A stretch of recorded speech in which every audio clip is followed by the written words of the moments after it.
বাংলাদেশ জাতীয়বাদী দল BNP chairperson ও সাবেক প্রধানমন্ত্রী বেগম খালেদা জিয়ার দ্রুত সুস্থতা ও রোগ মুক্তির কামনা করে চট্টগ্রাম হাটহাজারী উপজেলার ১৫ নং বুড়িচর ইউনিয়ন বিএনপি এবং এর অঙ্গ সংগঠনের উদ্যোগে এক মিলাদ ও দোয়া মাহফিলের আয়োজন করা হয়। গত ২৯ নভেম্বর তারিখে ইউনিয়নটির স্থানীয় একটি মসজিদে এই দোয়া মাহফিল অনুষ্ঠিত হয়। এতে ইউনিয়ন বিএনপির যুবদল, ছাত্রদল ও অন্যান্য অঙ্গ সংগঠনের নেতাকর্মীরা উপস্থিত ছিলেন। দোয়া মাহফিলের পূর্বে সংক্ষিপ্ত আলোচনায় সবাই বক্তারা বলেন, গণতন্ত্রের জন্য আপসহীন নেত্রী খালেদা জিয়ার সুস্থতার জন্য দেশবাসী উদ্বিগ্ন। এই কঠিন সময়ে সকল ভেদাভেদ ভুলে তার সুস্থতার জন্য মহান আল্লাহ তাআলার কাছে দোয়া করার জন্য সকলকে আহ্বান জানিয়েছেন। আল্লাহ উসিলায় দোয়া কবুল করো না আল্লাহ, আল্লাহ পাকের উসিলায় দোয়া কবুল করো না আল্লাহ। আল্লাহ বিশেষ করে মাওলা এই আল্লাহ বিশেষ করে আল্লাহ এই আল্লাহ মুবারক ওই সময় আল্লাহ যেই সময়ের মধ্যে আল্লাহ ফরিয়াদ করলো আল্লাহ তোমার শাহী দরবারে আল্লাহ সেই ফরিয়াদ কবুল হয়ে যায় মাওলা। আল্লাহ এই মুবারক ওই সময়ের উসিলায় দোয়া কবুল করো না আল্লাহ। বিশেষ করে মাওলা বিন ইসলাম নিয়ে মোহাম্মদ আল্লাহ খালাউদ্দিন মাহমুদ আল্লাহ ওনাকে যেন আল্লাহ ফুল করে যেন আল্লাহ জয়যুক্ত করে আল্লাহ তোমার বান্দাদের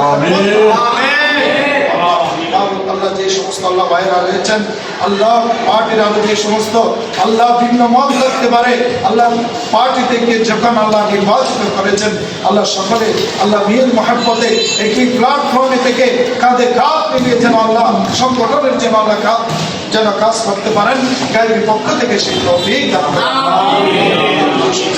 রয়েছেন আল্লাহ সমস্ত হাজত আপনার শাহী দরবারে কবুল আর মঞ্জুর আমিন। পরিশেষে আবারও ফরিয়াদ করছি মাওলা মাহবুব আল্লাহ তুমি তো আল্লাহ গফুর ও গফফার মাওলা। আল্লাহ পৃথিবীর কোনো বাদশাহ দরবারে হাত তুলি নাই আল্লাহ তুমি একমাত্র লা ইলাহা ইল্লাল্লাহ দরবারে হাত তুলে দিয়েছি মাওলা। আল্লাহ আমাদের আল্লাহ সাবেক প্রধানমন্ত্রী আল্লাহ দেশনেত্রী আল্লাহ বেগম খালেদা জিয়া আল্লাহ তোমার শাহী দরবারে আল্লাহ জান ভিক্ষা চাচ্ছি মাওলা।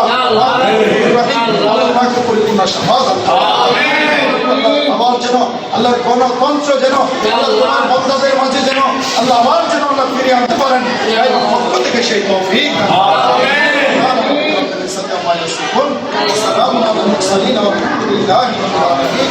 اللهم اجعلنا من كلامنا عند الموت شهادة لا اله الا الله.